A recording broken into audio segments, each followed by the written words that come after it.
on the Twitter, Facebook, by mail, as I said earlier, and we also are on LinkedIn. So if you liked our event, just add us, and you will receive the updates about the next events.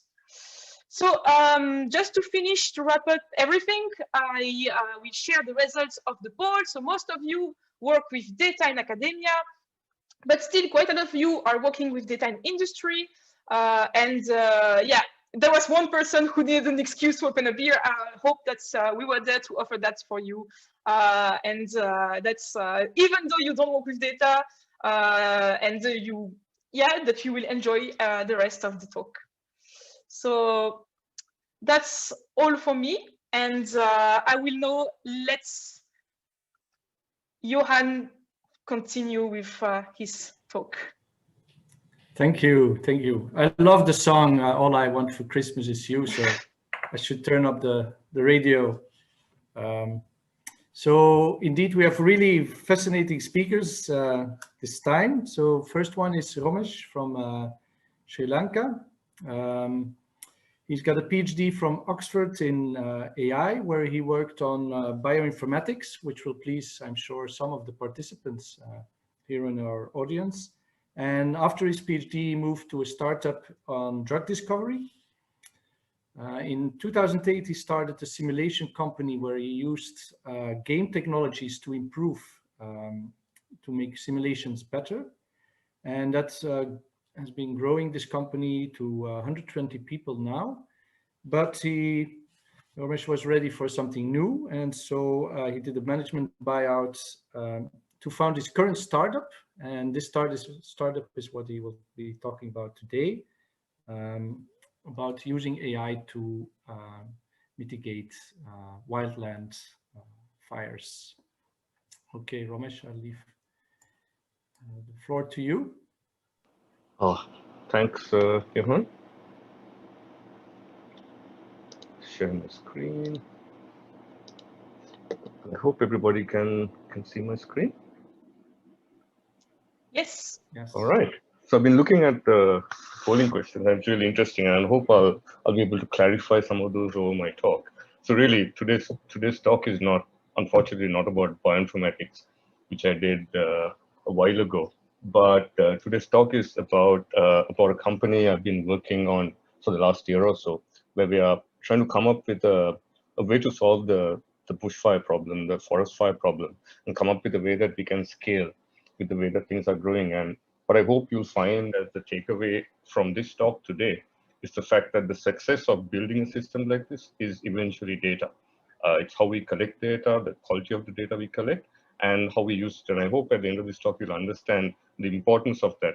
But this talk is really about how we are setting up the foundation for this company and setting up a proper data collection platform, and through that also solving some of the more pressing problems that are going on at the moment. So really, as you know, forest fires are a global problem. They're there in almost every country in the world, and we're seeing a steady increase in the number of fires every year. But what's more scary is that the amount of damage that's being done by these fires year on year is increasing almost exponentially. And that's because the fires are larger, they're causing more damage, and more people are living closer to forests and these areas, and it's causing more damage. But the problem is that the limited amount of resources that's available to fight these fires is not keeping up with the number of fires and the amount of damage and the size of fires. And that's because once you have more fires than you have resources, you've got to allocate these intelligently. And for that, you need real-time intelligence on where the fires are, how bad they are, and all that stuff. And that data is really not coming in at the moment. And the firefighters are struggling to allocate those resources properly. So data really, for one thing, is the data in real time, where you know where the fires are, where they're going to be in 1 hour's time, where it's going to be in 2 hours' time. That data is not coming in, mainly because the biggest source of data at the moment for most forest fires is actually from airline pilots who call down and say, I can see a fire down there. Or from people calling and saying, I can see a fire far away. Or the third one is using satellites.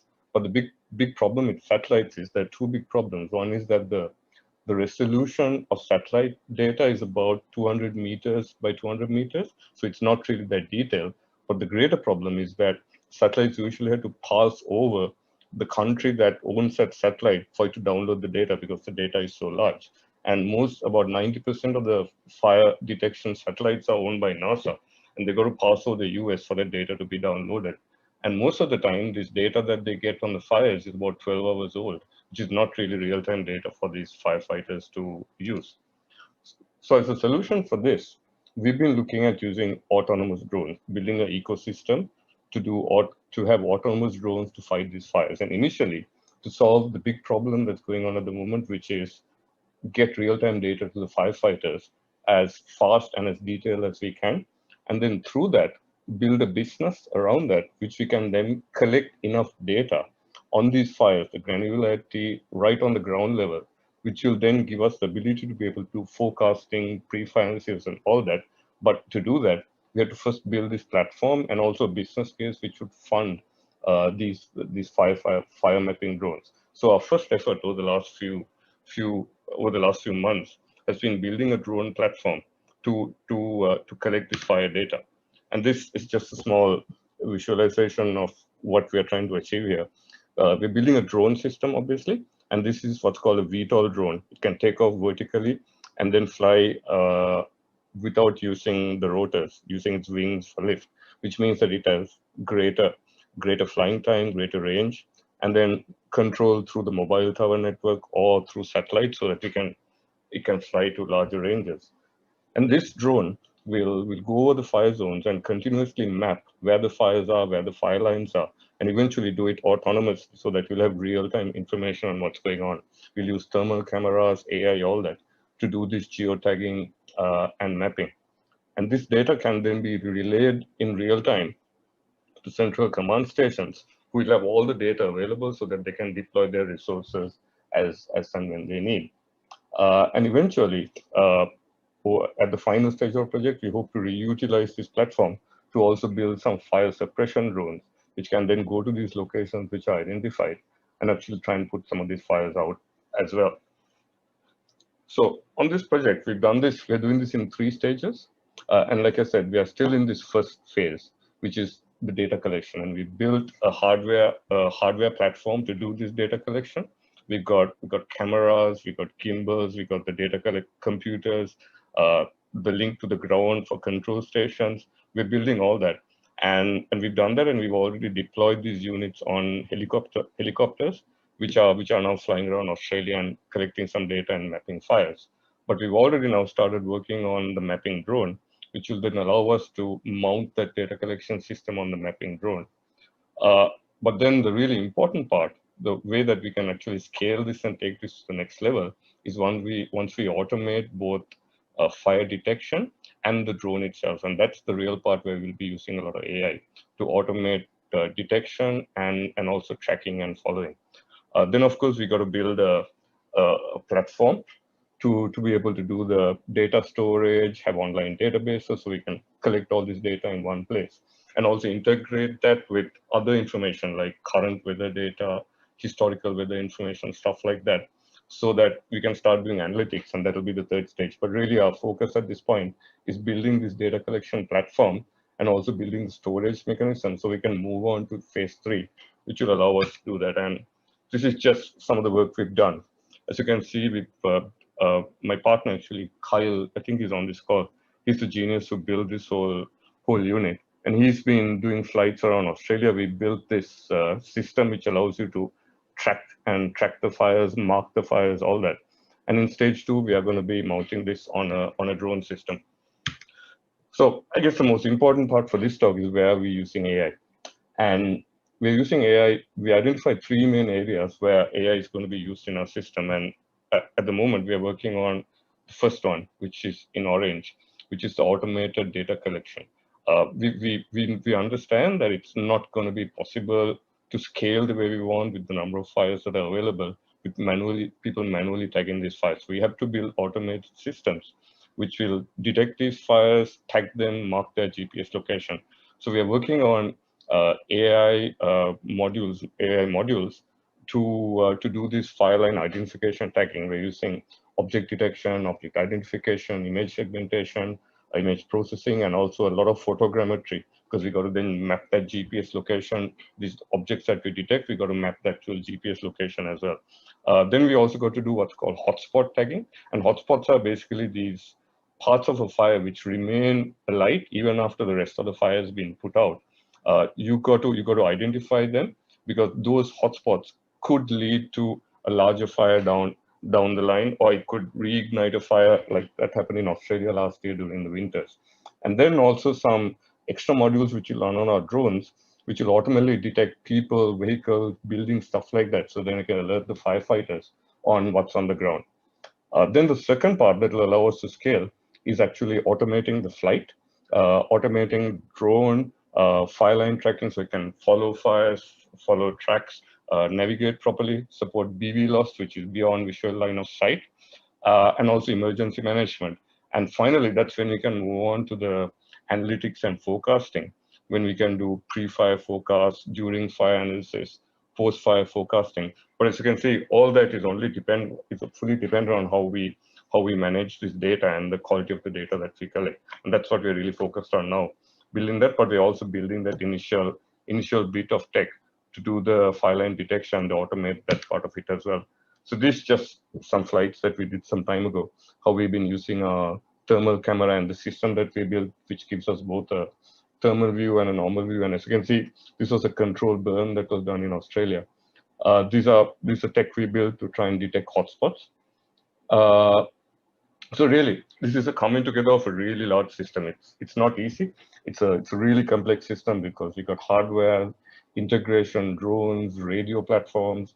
We got to bring all that together. But what that all lead to is a complete data collection platform for fire, which really has not been done before. And we hope once we collect that data, we'll be able to move on to the analytical part, which can actually make a difference in how these fires are fought. Thank you. Thank you. Thank you, Ramesh. Are there questions? Yes. Are there questions from the audience? Please raise your hand, and then the master of ceremony can raise. Well, I can ask something. Yes. While we are waiting for the attendees. These hotspots. So you say that these fires keep burning and without. So is it why we can't detect them without drones? Like, why it's so difficult to detect them? And what is it? Like, it's inside the tree and you can't see it with your eyes, or? That's right. So I mean, you can actually see them, but you can't fully put them out. These are these tree stumps where it's actually still burning inside the tree trunk, and you know it's there, but you can't really put it out because it's encased by the tree. And then what these firefighters do is that they continuously monitor these hotspots, almost go and look at them on a weekly basis to see how they're going, whether they've gone out and stuff. But also it's hard to manually monitor hotspots over a long period, especially when they're in remote locations. So it becomes physically difficult to scale, managing 100, 200, 500 hotspots in your area. So then that's where drones come in. You can send drones autonomously to go and look at them, see what their temperature is, see if they're still burning, whether they've gone out, and decide whether you can stop that. But really, these hotspots are a big problem. Not only do they have to be detected, but they also have to be monitored regularly after the rest of the fire has been put out. And what kind of technology you use? Is it just kind of image recognition? Is like infrared cameras or? Infrared cameras, totally. Infrared cameras, but we're tuning the cameras, trying to identify how we can tune the cameras perfect so we can, and also link it to things like the current weather, the air temperature, because then the radiation will change, and try to build the AI which can actually dig into this and understand more about it, rather than just knowing whether it's a hotspot or not. And do you have some kind of estimate what how much you can improve prevention of forest fires by this technology? So definitely it will have an immediate improvement on how we manage the fires, because they'll have real-time information which is minutes old rather than hours old. So there'll be an immediate improvement there. But then the big thing that we want to develop through this is also develop what are called combustibility models. And combustibility models are one of the biggest obstacles to firefighting, because for a fire to burn, you need fuel, and the fuel is the grass, the whatever is around there. But that grass, what the type of grass, the weather, the temperature that was there the day before, all that affects how combustible that is. So the better detail your combustibility models are, the better you can do predictions on a fire. Not only whether it's going to burn, but also looking at a fire now, where it's going to be in an hour's time, in a 2 hours time, which direction is it going to go in on this thing. So, and that's the idea. And we really hope that once we build these combustibility models, the big change is once we'll be able to do those forecasting, and we'll actually come up with correct predictions on where the fire is going to be in 2, 3, 4 hours time, which will allow the firefighters to deploy their resources as best as they can to save the most amount of lives, save most amount of land, stuff like that. Thank you. Maybe somebody else? Yes, I saw a question in the chat. Someone, Kyle, who said that sometimes in Australia, the fire is sometimes underground in peat, which you cannot see. Do you have something to... Exactly. Sorry? That's exactly the problem. I mean, it's really spotting these, especially when you're talking like countries like Australia, where the distances are really large and the areas are large. Actually locating these manually becomes a really difficult task. And now they do this with helicopters, which are very, very expensive to fly. They cost like $3,000 an hour. And they're also dangerous. Last year, a couple of firefighting helicopters crashed and those people died because they fly into smoke and it's dangerous there. So really managing this stuff manually is becoming harder and harder with the fires going on. And automation is the key, but automation will only work once we have that quantum of data we need to be able to train these systems. Yeah. Okay. Then I have a question from Nela, who asks in which countries you're rolling out this technology? In Australia. I mean, my partner's based in Australia. We're building the drones in Australia. So initially we'll be rolling this out in Australia, but then try to use those models we built and go out of Australia at a later point. And do you think are there specificities to the geography? Like, do you think it will work? We're hoping not. We hope that this data we collect will be transferable, but then of course it'll grow once we move to different types of vegetations, different types of countries. But we're hoping that those initial models we build will be much easier to transfer into another country rather than starting from scratch. Yes, indeed. Okay. Thank you. Then sorry. No, I had a question, but if there's someone else. Yes, I would. Yes, I'll come to you in a second, but let's first move to Anton. You have a question? Myself. Can you hear me, right? Yes. Yeah, hi. The question is, it's very nice that you fight against fires, but do you do something to prevent them? Because I think should be really nice to prevent. And my question is, what do you do actually about prevention? And do you already know, do you collect some data, how actually those fires start? Is it because of some humans? Do they smoke, or do they do some agricultural activities that actually cause these fires, or it's all natural, maybe because of the lightnings or this kind of stuff? So prevention and collecting data, how they start. Right. I mean, so most of the fires from the data starts with lightning, but more and more fires are being started by humans, but still a bulk of them start because of lightning. And in terms of prevention, once again, it's the whole idea behind prevention is building risk models. And they do this in Australia. They do a lot of control burns where they try to burn grassland areas before the fire season starts. But once again, that's not scalable. They need to do a risk analysis to see which areas are more at risk, and then do that. And still the models are still not good enough. They're relying more on the experience of the firefighters, the people who work in the forest department to do that, but it's not done with accurate modeling, and that's purely because there is not enough data available. In terms of prevention, there's also some work that we want to do with not prevention before the fire starts, but once the fire starts, try to mitigate the damage. And that's something that even a lot of countries do, where they pour down these deterrent lines. They use suppressant, and if it's close to like a settlement, they like pour lots of this suppressant in front of those houses so that the fire won't cross. But that, once again, you need enough time to get your resources there, and that's why it's more important to do the prediction stuff as well. But really, they do a lot of preemptive work now, but it's all done manually. It's done with people's experience, the firefighters' experience. And once again, something that was in my polling questions is that in Australia, about 90% of the firefighters are volunteers. They're people who volunteer to fight the fires. So they're not really trained. They struggle to do this stuff in advance, and they're called when there's emergency. So really, the answer to your question is there's not much being done on prevention yet. It's more reactive, and that's why it's really important to collect this data. Yep, thanks. Okay, thank you. Yeah. We have lots of questions. There is one from Rishikesh Dongge. So he suggests, what would happen if you would use static cameras? Is that an option instead of drones? And what would be the impact on cost?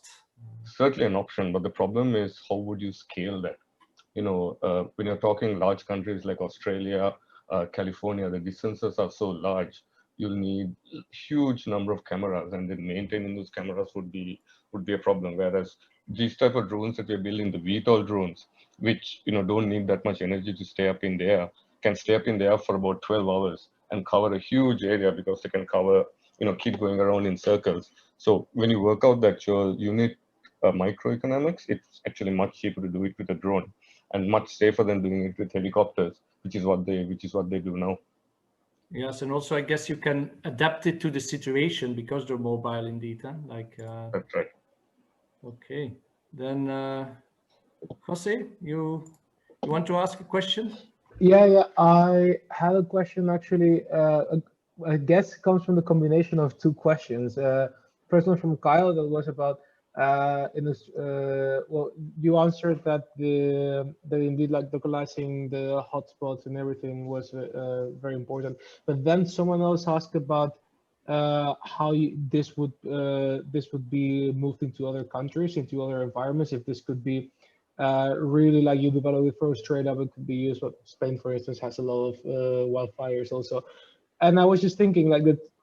This seems like Australia seems to have a very unique, possibly way of creating hotspots. So I was wondering how you think it would be scaled to another country or moved to another country.